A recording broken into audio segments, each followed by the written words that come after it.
Polisi. Wah, Kabur. Ayo bang, kabur. Stop it! Ayo stop!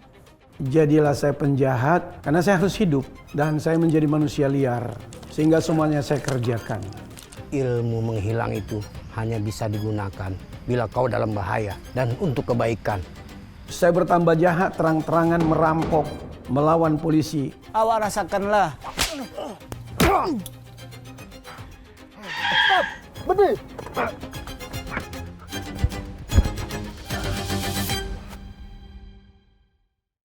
Sekarang mah zaman sosial media, Bu. Iya. Si Riksan tuh, bapaknya tuh dukun, saudaranya tuh banyak, tau gak sih? Di sini udah terkenal dia. Saya dilahirkan oleh keluarga yang sangat miskin. Sebenarnya saya rasa saya bukan orang jahat dilahirkan. Tapi karena lingkungan dan tekanan tetangga, semua orang merendahkan saya. Gimana itu masa depannya ibu-ibu? Kok bapaknya Kristen, tapi kok bisa sih jadi dukun? Iya ampun, pantesan. Saya melarikan diri untuk merantau dan mencoba kehidupan baru.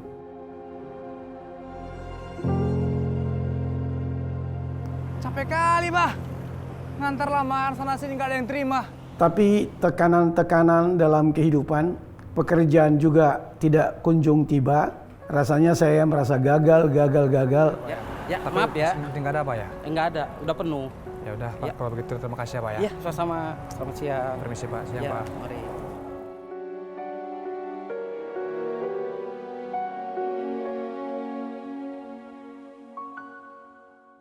Sial banget, capek. Apa lagi sini? Dompet. Dompet siapa ini? Nggak ada orang. Perasaan. Hah?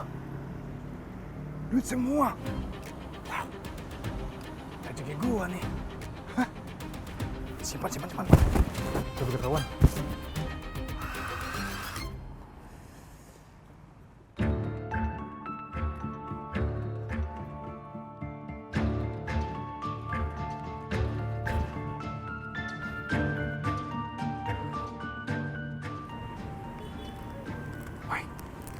Waduh, duitnya banyak banget.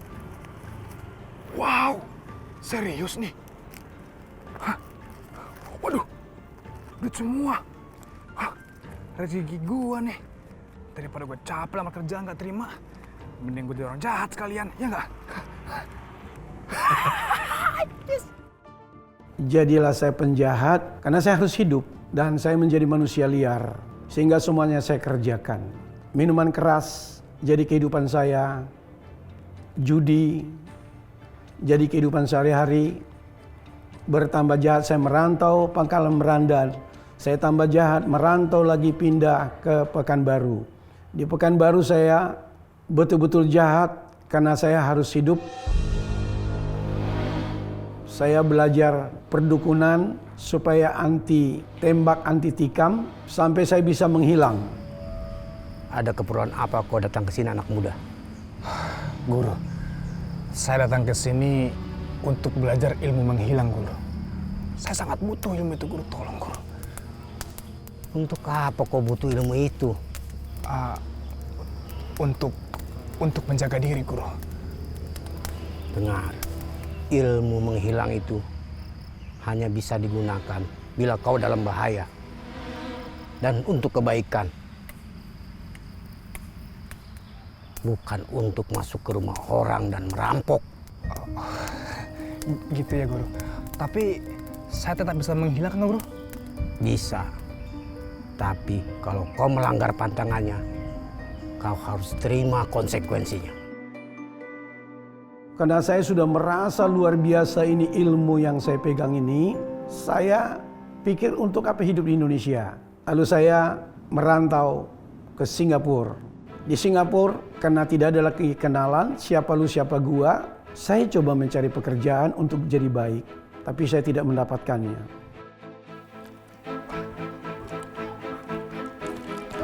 Sialan lo!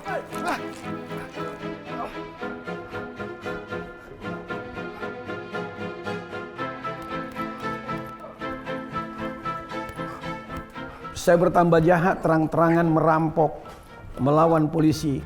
Sehingga saya bertemu dengan seorang gangster di Kepulauan Riau. Tetapi rupanya mereka sudah punya geng di Kuala Lumpur. Di sini daerah rawan sekali. Harusnya Anda berhati-hati kalau beraksi. Ya, oke Bang. Makasih ya Bang udah nyelamat saya Bang. Tapi sebelumnya, Anda ini siapa Bang? Saya Rocky Gangster. Saya punya gangster di satu tempat. Sepertinya Anda bukan penjahat biasa. Anda tertarik untuk bergabung. Saya setuju karena saya harus cepat kaya. Lalu saya buat kontrak dengan beliau. Saya bilang saya hanya beberapa kali ikut karena saya hanya mau jadi kaya. Bang, gimana? Apakah boleh Bang? Selamat. Anda bergabung di Rocky Gangster. Oke Bang, terima kasih Bang. Malam ini kita berangkat. Let's go Bang. Sampai saya di hotel dengan teman saya. Malam itu juga saya sudah memegang senjata Browning 8 peluru otomatik. Ini saya bertambah jahat lagi. Tapi tetap dalam pikiran saya tahu bahwa kalau dengan senjata pasti saya hukuman mati. Karena setiap penjahat itu masuk ke satu daerah dia pelajari dulu hukumnya. Lalu polisinya, kapan dia bergerak, kapan dia tukar sip. Ayo, cepat. Ayo, masuk keluar semua. Ayo buka mobilnya. Masukin. Ayo, buruan. Ayo, cepat. Tengoklah, macam perompaknya. Polisi. Wah, kabur. Ayo Bang, kabur. Stop it! Ayo stop! Kejar.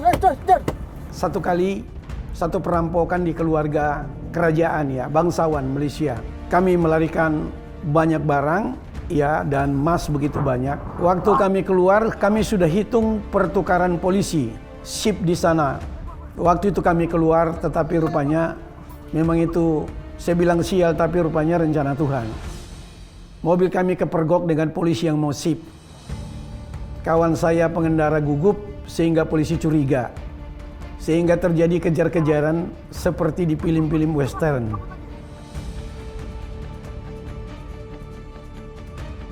Stop! Berhenti!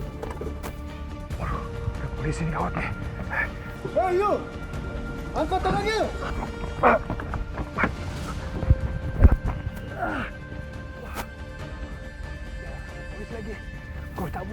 Jadi saya lompat ke jurang, patah kaki saya terus masuk ke hutan dengan harapan.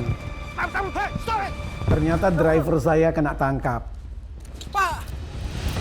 Diam, Jangan tinggalin Pak! Saya terus masuk hutan dengan kaki sudah bengkak dan timpang-timpang. 4-5 jam kemudian, sore hari dari pagi, saya tiba di pinggir jalan dan taksi kami lewat. Karena kami gangster sudah punya taksi. Dia tahu bahwa taksi ini memang mencari kita. Saya dibawa pergi ke Kampung Pandan, tempat teman saya. Begitu masuk ke Kampung Pandan, sepi semuanya, luar biasa. Ternyata saya bilang berhenti. Taksi berhenti, polisi langsung sergap. Jangan bergerak! Angkat tangannya! Ampun Pak. Pak, salah saya apa Pak? Salah saya apa Pak? Rendah! Lepas saya Pak. Tangan apa? Ya, wajar saya mendapatkan hasil perbuatan saya. Nah, begitu saya keluar negeri, ilmu menghilang saya nggak laku. 1977 di bulan Februari. Di dalam penjara, kerjasama dengan para pegawai, saya jual narkoba. Jadi bukan tambah baik. Dan kamar saya lampu merah siang malam, tidak boleh dipadamkan. Saya tanya, Pak, misi Pak, nanya dong Pak. Awak nak tanya apa lagi? Ini kenapa sih Pak lampu aku beda sendiri Pak warna merah? Ya perasaan kan itu lampu yang lain biasa aja Pak. Aku beda sendiri, kenapa Pak? Ini namanya perhatian khusus. khusus. Begini. Terus aku lihat kenapa sih Pak 1 kali 24 jam di sini ada petugas terus Pak? Ngapain Pak? Kan aku udah dikurung, ngapain jaga lagi sih Pak? Capek Bapak di situ Pak. Hah? Kalau udah macam nih, awak ada kenapa selalu mati atau seumur hidup? Awak rasakanlah, ya. Enjoy tawa nih, ha? Pada muka. Saya tanya pegawai penjara yang ini. Ya udah jalani aja, kenapa Anda jahat? Hanya gitu aja. Biasanya begini hukuman mati, hukuman berat. Saya stres. Aku gak mau dihukum mati.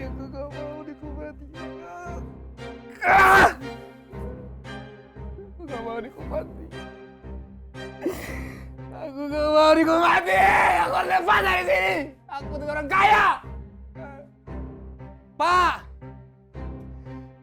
Buka pintunya Pak, tolong Pak! Aku gak mau dihukum mati Pak, tolong aku Pak!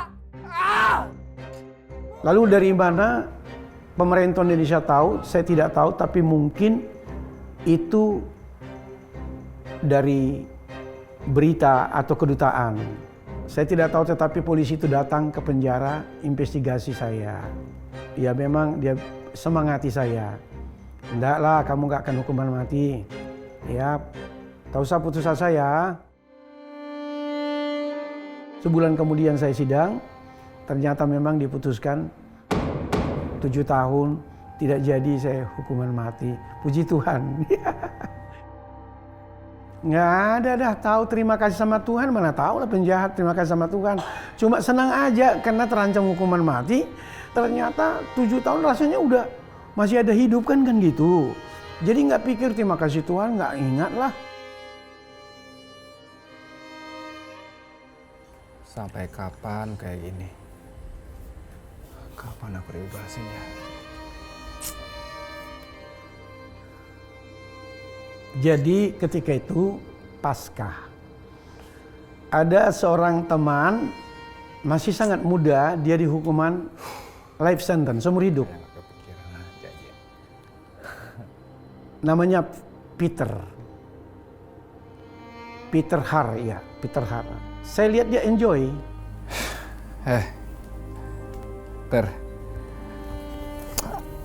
Aku mau nanya lah sama Yuni. Kok bisa enjoy ini sih? Padahal kan Yu diponis hukuman seumur hidup. Apa tak depresi kah? Padahal kan Yu ini masih muda. Gimana sih? Hai Indonesia, Yu cari Tuhan saja kah? Tuhan sudah kasih kamu sukacita. Kamu sudah bebas dari hukuman mati. Kalau you know kah? Nah kebetulan hari ini hari Paskah. Ayo kah kita ke gereja? Ke gereja? Ngapain? Ngapain ayo ke gereja? Aku ini kan orang berdosa. Tuhan gak mungkin menerima aku. Ngapain? Banyak sekali dosa-dosa yang aku perbuat di masa lalu. Percuma.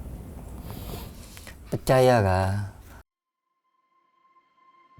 Sesederhana itu, tapi karena sering-sering diajaknya, akhirnya aku satu kali itu ikut karena Paskah. Oke, kalau gitu saya ikut ya. Nah, ikut gitu. Dan pada saat puncak hari Paskah itu, kami mempersiapkan, saya udah mau ikut mempersiapkan untuk 600 narapidana di penjara. Sedangkan kue yang disiapkan itu cuma 400. Semua agama. Diberanikan dibagi di pintu, termasuk saya membagikan walaupun saya baru ikut. Ternyata ada sisa 14 kalau nggak salah. 14 kantong. Ya, jadi saya sendiri bingung, kata mereka waktu itu mujizat apa mujizat ya, saya nggak ngerti. Ini mujizat terjadi. Sejak itu saya ikut. Dan puncaknya ketika saya penuh Roh Kudus.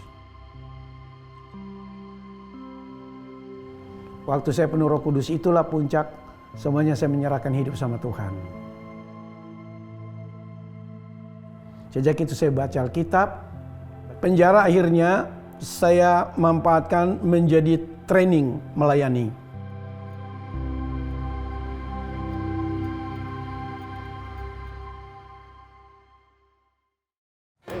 Ayo cepat sedikit lah.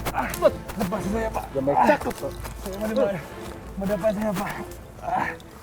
Cium. Bukan. Waktu saya dipenjarakan 7 tahun, 6 stroke, 6 cambuk. Dan saya sudah jalani.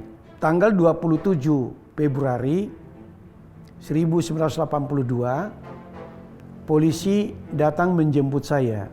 Ya, dibawa saya ke tengah hutan, dirantai kaki tangan saya. Saya dengar kokang itu. Saya hanya berdoa, Tuhan, saya sudah bertobat, terimalah rohku. Hanya itu. Lalu dibawa saya ke antara dua pohon, diikat kiri kanan, tangan ke sebelah gitu.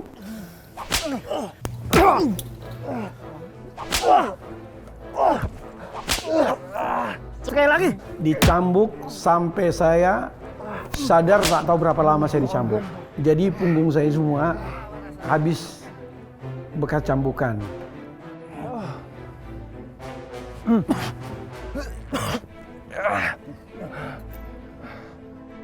Tapi satu hal aku menang, ketika aku buka mata, saya bilang, Tuhan Yesus memberkatimu. Mereka berikan saya makan, dilemparkan ke kapal. Jam 7 malam saya diberangkatkan, saya nggak tahu kemana. Satu tempat saya dipaksa turun dari kapal. Anda boleh bayangkan dalam keadaan luka begitu saya harus terjun ke laut. Saya turun dari kapal ke laut. Saya bilang sama Tuhan, saya kenal Tuhan kok jadi begini, agak kesal saya. Selepas saya berbicara itu, ternyata saya bisa berjalan. Dan sampai saya ke darat, dan dari situ saya mengadu kepada seorang polisi supaya diberangkatkan saya ke Dumai. Di Dumai saya ditampung Sitorus. Diobatin di sana, diobati sampai saya bisa pulang ke Pekanbaru. Saya menjadi beban bagi mereka, saya cepat pulang. Setibanya di Pekanbaru, saya berdoa puasa 3 hari 3 malam. Saya mau sekolah kitab. Tapi saya tidak tahu jalannya bagaimana caranya. Pagi itu juga saya bertemu seorang pendeta. Nah, saya lagi mencari ada yang ingin sekolah Alkitab untuk menjadi pendeta. Nah, kalau memang Rickson memang bersedia dan memang terbeban, boleh nanti tolong diisi biar nanti Amang yang akan urus untuk selanjutnya administrasinya ya. Serius Amang? Iya. Benar. Wah, puji Tuhan. Memang Amang, aku sangat-sangat ingin sekali ingin masuk pendeta Amang. Lalu direkomendasikan. Inilah ya, nanti tolong diisi ya untuk formulirnya ya. Iya. Baik Amang. Itulah ceritanya saya jadi pendeta itu. Itu program Tuhan luar biasa. Kepada rekan-rekan saya, jangan sampai salah tentang Tuhan. Kalau Tuhan bilang akulah jalan, kebenaran dan hidup, memang aku jalani dan aku hidup benar dan aku temukan kehidupan. Baik di dunia ini, saya percaya surga menjadi bagian yang Tuhan berikan kepada saya.